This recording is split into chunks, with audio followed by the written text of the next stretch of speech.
Well, I've been on a strip set craze lately, and this week we're doing another strip set block. This week we're doing a block that I call the windmill. Let's get started.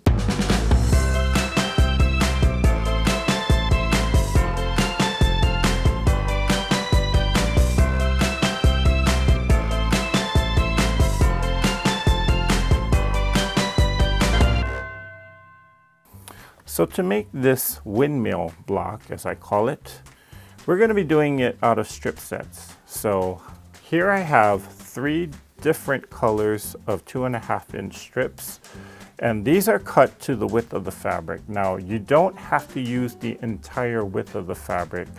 As long as you have about 15 inches, that's enough to actually make one block.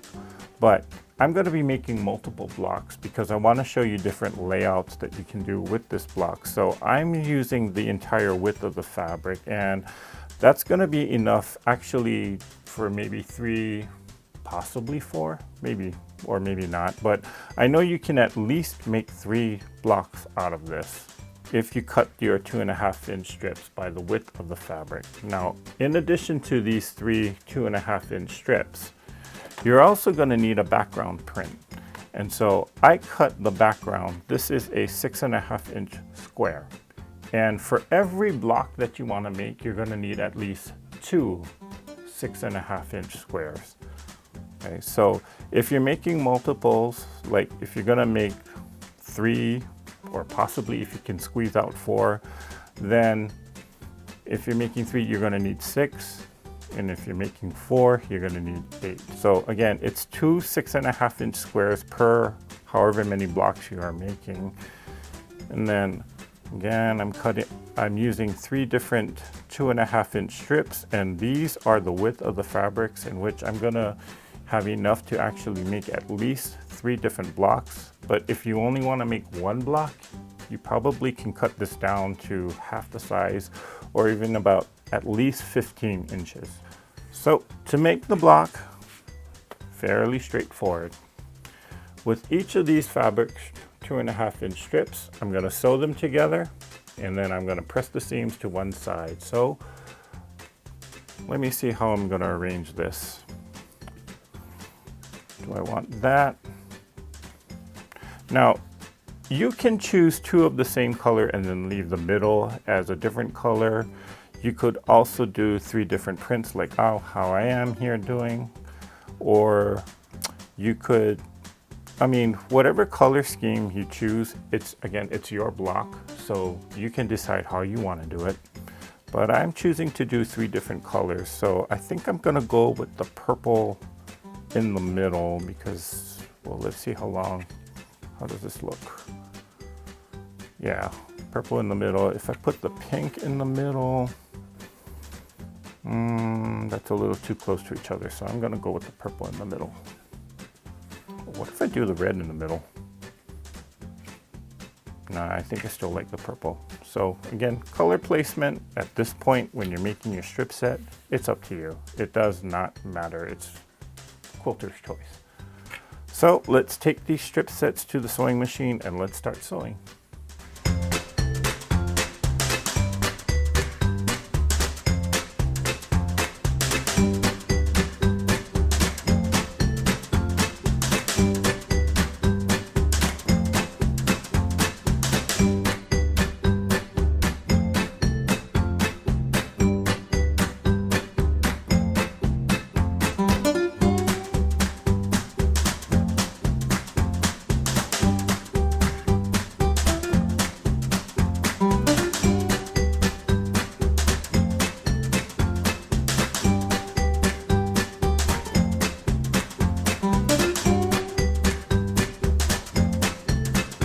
Here we are at the cutting mat, and prior to this I've already gone ahead and pressed my seam allowances over to one side, and I pressed them in the same direction towards that red fabric. Now you can, if you decide to, you can press your seam allowances open. It's not really going to matter on this block.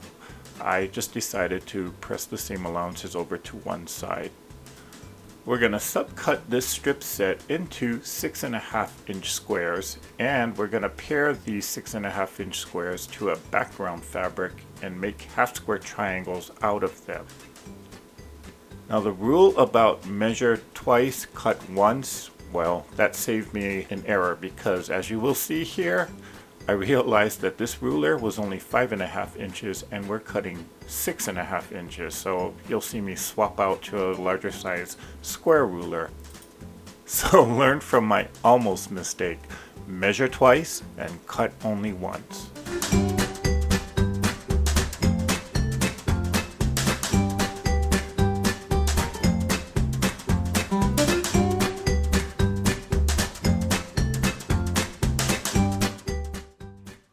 So we cut our strip set into, or we subcut our strip set into 6.5-inch squares. Now, I was able to get 3 pairs of 6.5-inch squares.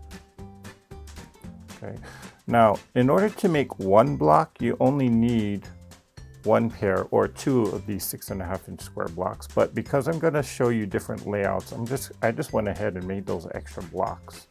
We're going to make half square triangles out of these 6.5-inch squares, and to do that I'm going to pair each of these strip sets, or the 6.5-inch squares that I cut from the strip set, I'm going to pair it with a background fabric. Now this is where I'm going to warn you about fabric placement and the direction at which you sew your seam, because, well, fabric placement doesn't matter as much. Now notice I do have the 2 red strips here at the top. I could very well flip this over and have the pink strip at the top here. That's not going to matter. It does play into the color placement on the pinwheel block, but in terms of really mattering or creating that certain pattern, it doesn't matter. What does matter is this: how you sew, or the direction at which you sew the seam. Now we're going to use the 2.5 square, or the 2 at a time half square triangle method, where we draw the diagonal line from one corner to the opposite corner, and we're going to sew 1/4 inch away from that diagonal line. Now the direction at which you sew your seam, that really does matter, because it has to be consistent. And what I mean by that is this. So I'm going to draw the diagonal line from this corner to this corner, in the upper left to the bottom right.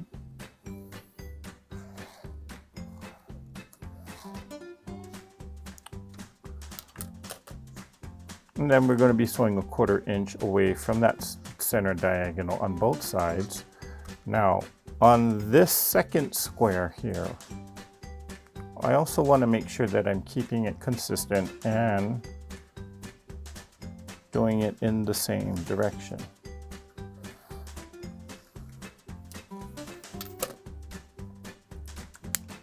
Okay.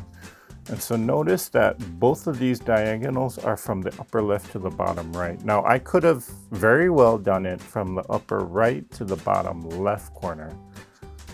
The choice is yours when you do that. Now if you mistakenly, when you're drawing the diagonal line, if you mistakenly put one that goes from upper left to bottom right, and then one from the upper right to the bottom left, as long as it's not sewn together, all you really got to do is just take the background fabric and flip it in the correct direction that you want it to go.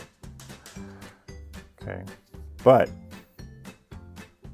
if I have sewn this seam, then when you try and lay out your block, it's not going to come out in that pinwheel effect. So pay attention as to which direction you're sewing your seam, because that you want to keep consistent. So let's take these to the sewing machine and let's make our half square triangles.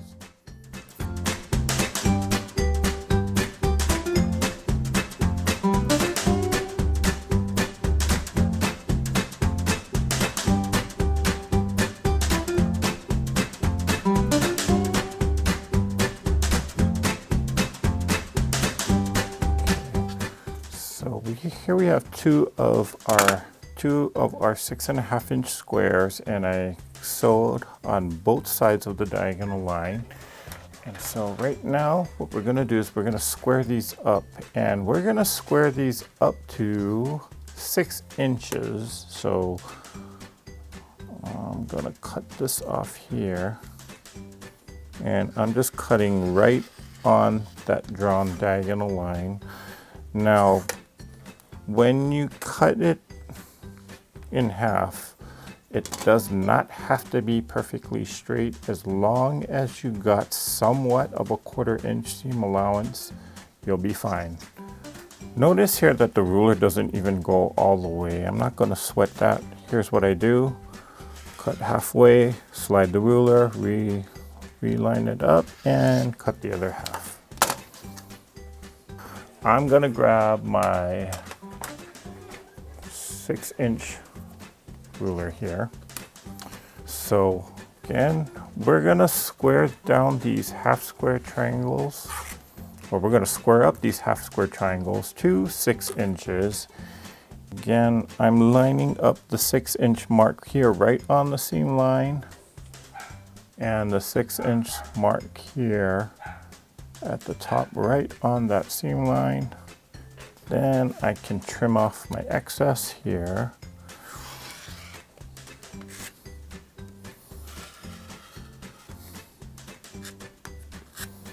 Turn it around. Then I line up the 6-inch mark here and the 6-inch mark here. And I'm going to cut off my dog ears here. Cut that, cut that. And what we have is a nice 6-inch half square triangle.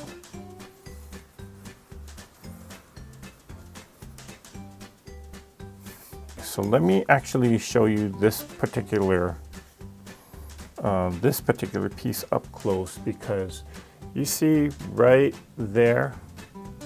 Okay, what ended up happening is as I was sewing, the seam allowance on the back got right here. You see how it's kind of sticking up right there. Okay, that seam allowance actually got caught onto something on my sewing machine, and so it sent the two fabrics out of alignment. And so this little pink sliver that you see here is the end result of that.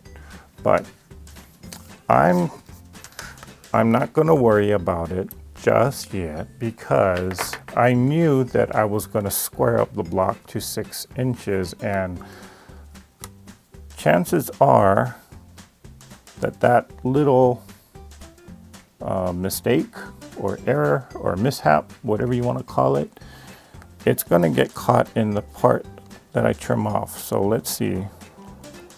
I'm putting 6 inches here at the bottom, and then I'm going to line up the 6 inches there, and watch what happens, because when I trim off, da da da da, and da da da da. Okay. And I flip it over, line up 6 inches. So lining up 6 inches here and lining up 6 inches at the bottom. I can trim off my dog ears.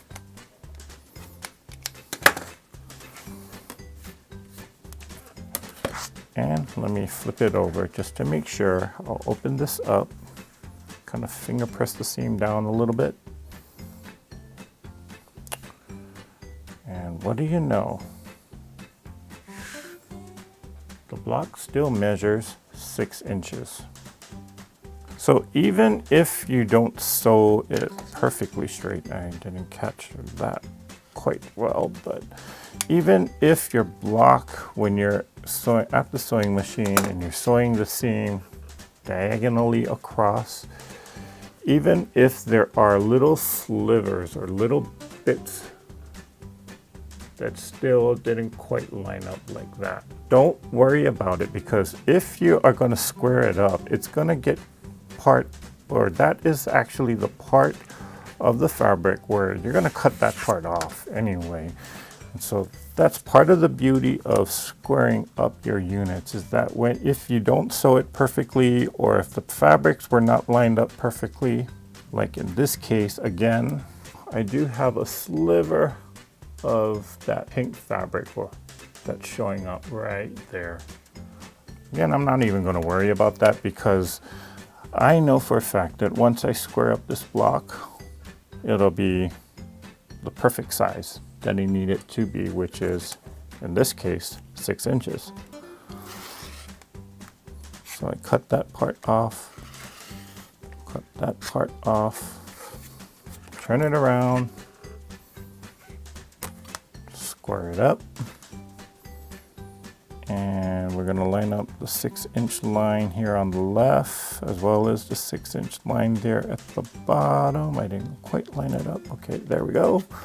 Cut that dog ear off, that it will still line up to be 6 inches. Yep, 6 inches. So here's a topic that I want to kind of bring up and kind of see how everyone, or all of you, sort of feel about, and that is, how do you feel about male quilters? This has been something that's been a rather hot topic among certain quilting circles that I belong to, and a lot of male quilters that I've talked to, or that I know of, in some way, shape, or form, they've at some time been discriminated against, either at a guild meeting or trying to join a quilting bee. I know a lot of quilting retreats do not allow for men to go. I can certainly understand that for logistical reasons, that might be a relevant rule to have. I've been hearing horror stories among other male quilting friends about how they go to a quilt shop and the quilt owner or the shop owners kind of give them some very interesting looks, even among other quilters that so happen to be shopping at the same time. You know, they make remarks like, oh, men can't be quilters. Or they'll make some remark like, oh, you can't be taken seriously as a quilter because you're a man and you're not supposed to be quilting anyway. I mean, believe it or not, yes, there are people that are saying that. Personally, myself, I have been the recipient of some of that discrimination. For myself, I just never let it bother me. The first time I went to a guild meeting, there were some few looks. And if you've seen the look, or if you experience the look, you know what I'm talking about. When I was getting those looks, I just smiled, but in my mind I said, honey, please, don't even go there. You know, I faced discrimination ever since I was a child, just growing up. These days, I mean, yeah, it does still hurt, but I don't let it get to me. I just kind of rise above it. It's sad that as quilters, or even as just human beings, we're alienating certain people out because of their skin color, because of their heritage. And, you know, the sad part is that you could really benefit from these people too.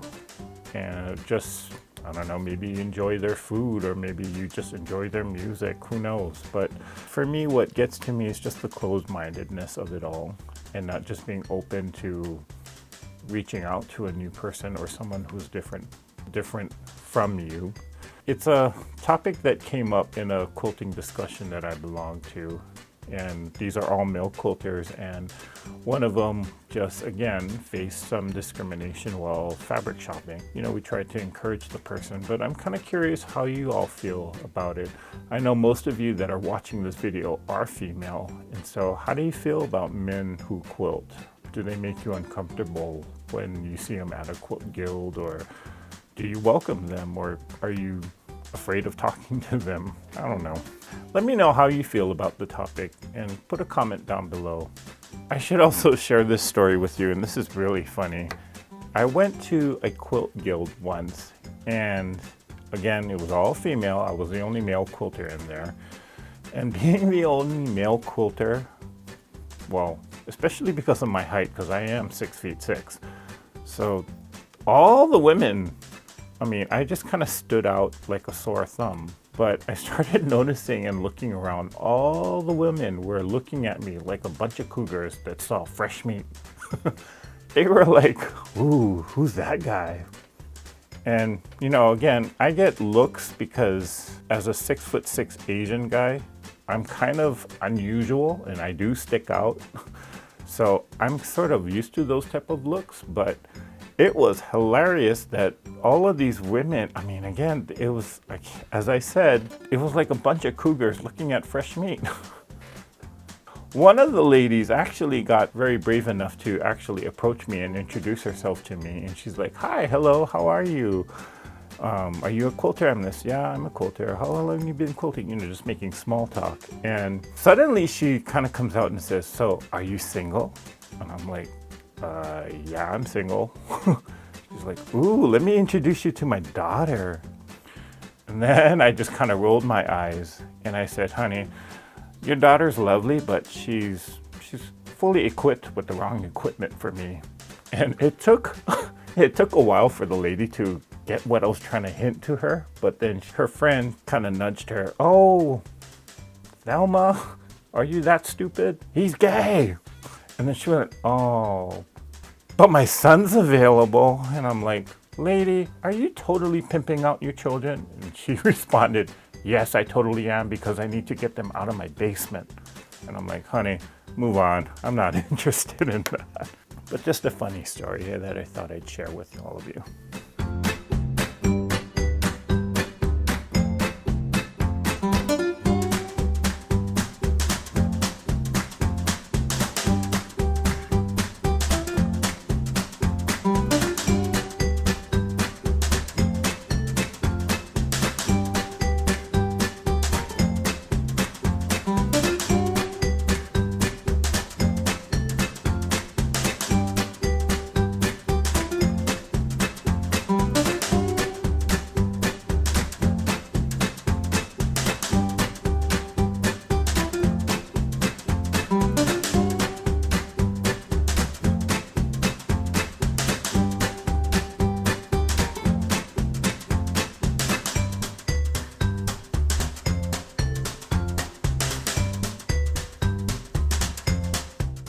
And here is my windmill block. Now the block should finish at around 11.5 inches, give or take your 1/4 inch seam allowance. Now you can choose to do it in the pinwheel style like how I did, or you can choose your own layout. Now, if you decided to actually cut your 2.5 strips the entire width of the fabric, you're gonna get at least 3 blocks out of it. So, hey, make one in the pinwheel style and see what other layouts you like to do using the other pieces. The choice is yours. Well, I hope you enjoyed this video, and until next time, go out and create something. Thanks for watching. If you like this video, hit the thumbs up and subscribe to the channel. Hit the bell for notifications on when I upload the next video. Put a comment down below saying what you liked or maybe even what you didn't like. And join the Facebook discussion group at Treasure Heart Creations.